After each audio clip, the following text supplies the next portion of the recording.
Sprague River, Oregon was a dangerous place to be last night. Law enforcement officials themselves came under fire when responding to a call about a shooting. We asked Klamath County Sheriff Frank Sprague to walk us through the events of last night.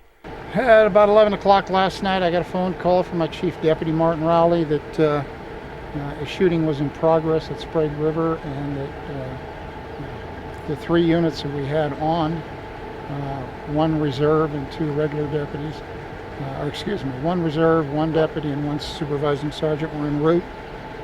As I'm coming up here, I hear on the radio that they are taking fire and that they have been fired upon, and 1 penetrated the window of the car, of the police car. Then they described a vehicle over the radio that was coming towards me and Chief Deputy Rowley. We hit Bliss Road at about the same time, and lo and behold, here comes that car. We did a wedge, blocked the car, stopped the car, got the people out of it. There were 3 people in the car, a woman and 2 men in the back seat, stabbed, bleeding profusely. A woman in the front seat and a guy driving the car. Got them out, separated them from what they had. The woman had a purse, took the purse away from her, which she didn't want to give up. Inside the purse is 2 handguns loaded, a revolver and an automatic. Called in for life flight because the guy was bleeding pretty badly. They landed the helicopter on Bliss, life flighted him out. I think he's going to make it, or at least that's what I'm told. I don't know his name. And we hooked up the other 2, handcuffed the other 2, and took them into custody.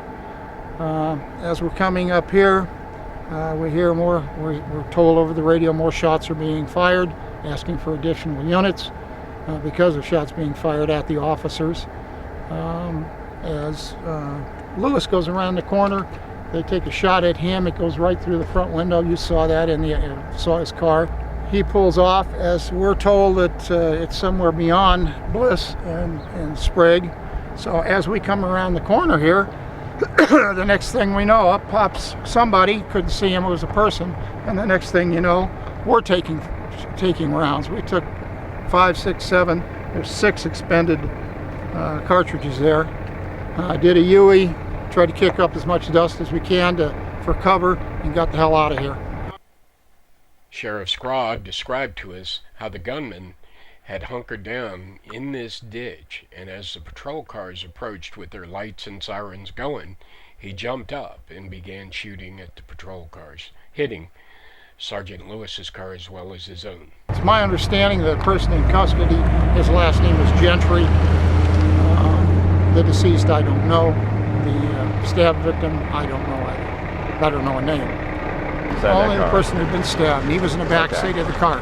Over the radio, I was told it's related, and that's why we wedged and stopped. Got it. This is where the 10-hour ordeal began, and also where Teal Gentry ultimately peacefully surrendered to authorities. A large area cordoned off by crime scene tape is going to take about 2 days to process, according to Sheriff Sprague. After peacefully surrendering to authorities, Teal Gentry was taken to the Klamath County Jail, where he's being held on $1 million bond. His charges are 2 counts of attempted aggravated murder.